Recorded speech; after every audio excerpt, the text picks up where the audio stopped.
My name is Ingegerd Kastanrazi, and this is a recording reading of the Marshal's Handbook Introduction from July 2020.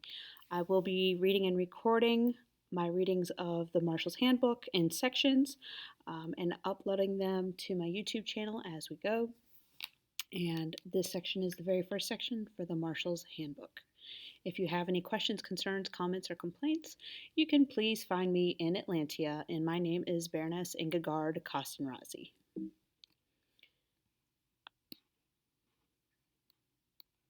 The biggest addition to the handbook so far has been a new form of combat, but I will begin here with reading the introduction on page 5. This handbook is the latest revision of a set of rules and guidelines that have been adapting and evolving over the last 50 years. What you find within these pages reflects a vast body of experience and knowledge gathered from across the known world and compiled through the efforts of many. While the traditions and laws of each kingdom vary, these rules represent the minimum requirements for equipment and conduct required for participation in SCA armored combat.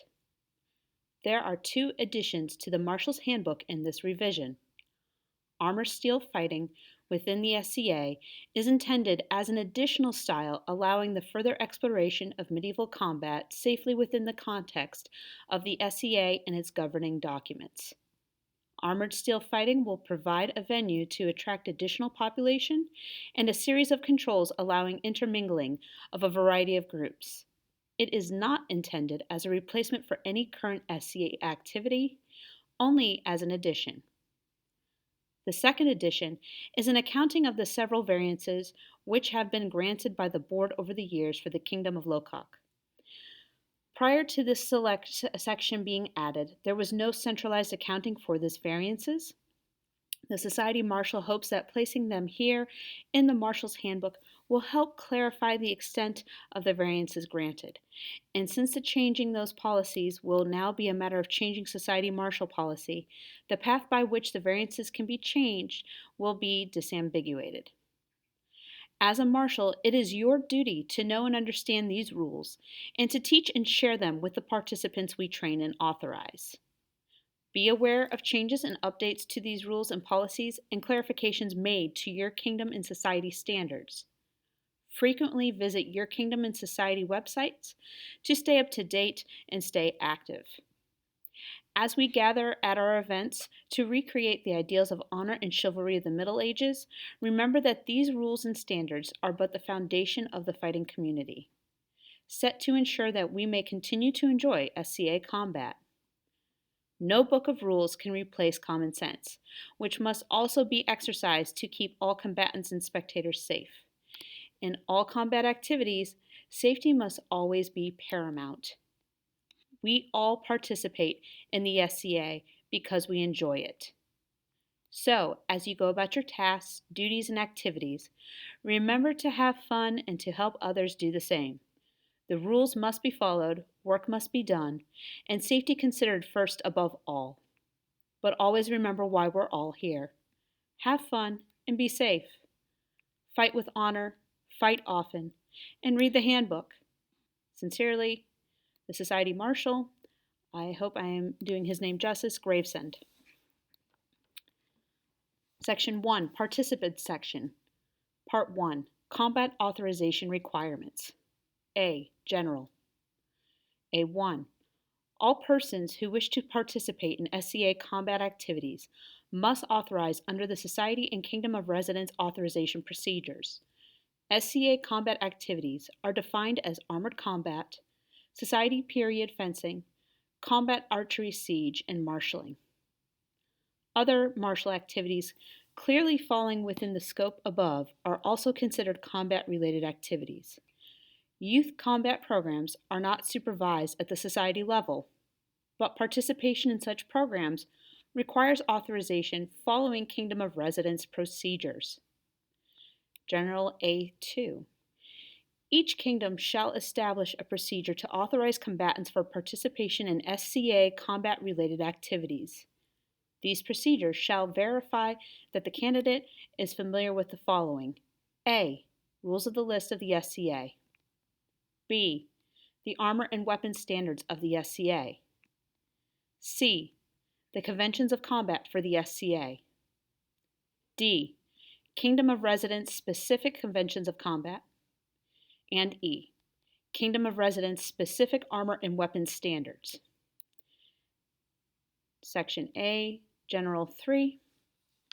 In addition to the above requirements, candidates must demonstrate the ability to function on the field in a manner that is safe both to themselves and to their opponents.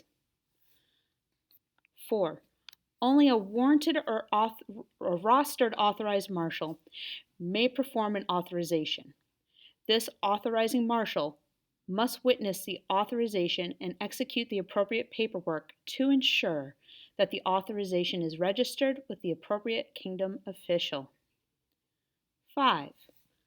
Authorization shall be registered with and be kept on file by the Minister of the Lists or other designated official of each kingdom.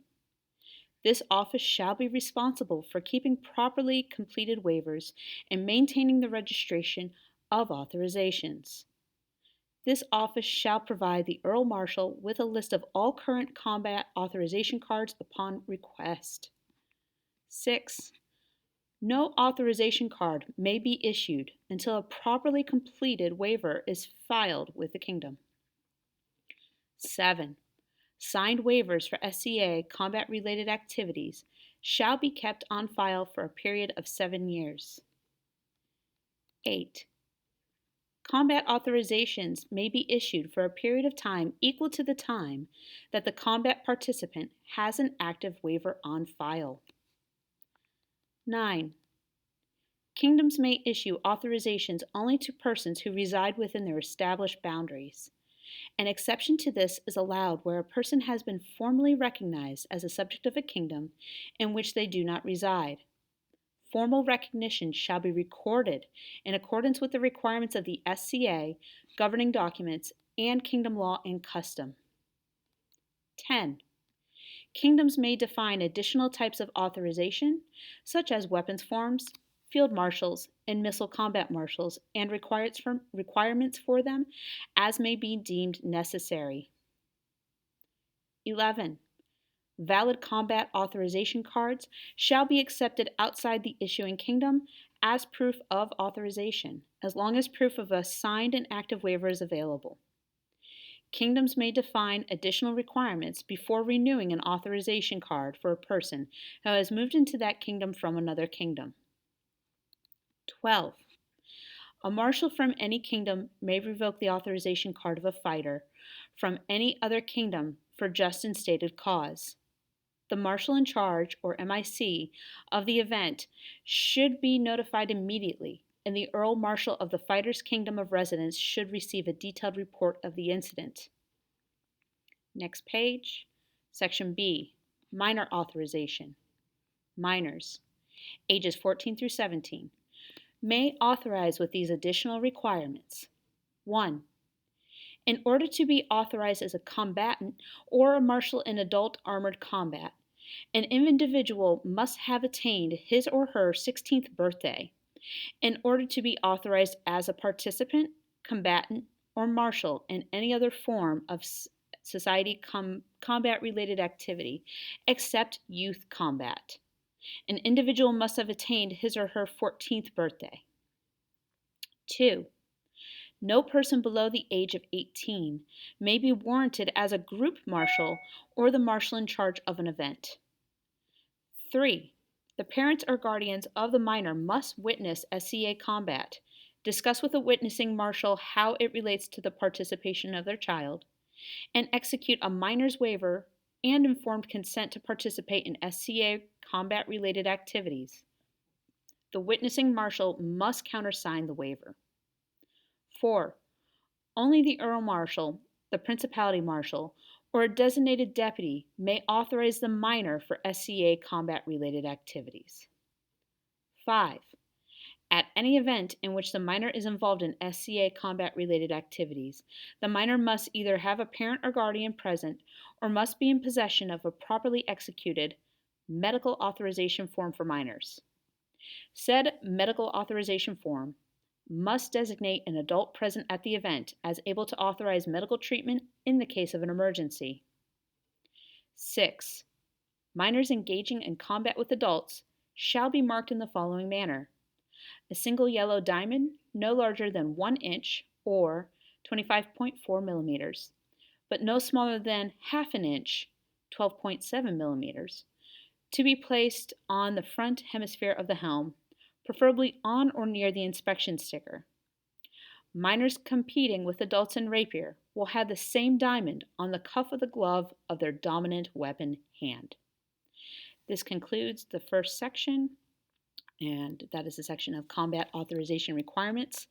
The next section you would look for would be 2, the rules of the list, which is in another video. Again, if you have any questions, my name is Ingegerd Kastanrazi, and I reside in Atlantia, and I will be glad to discuss with you these recordings. Thank you.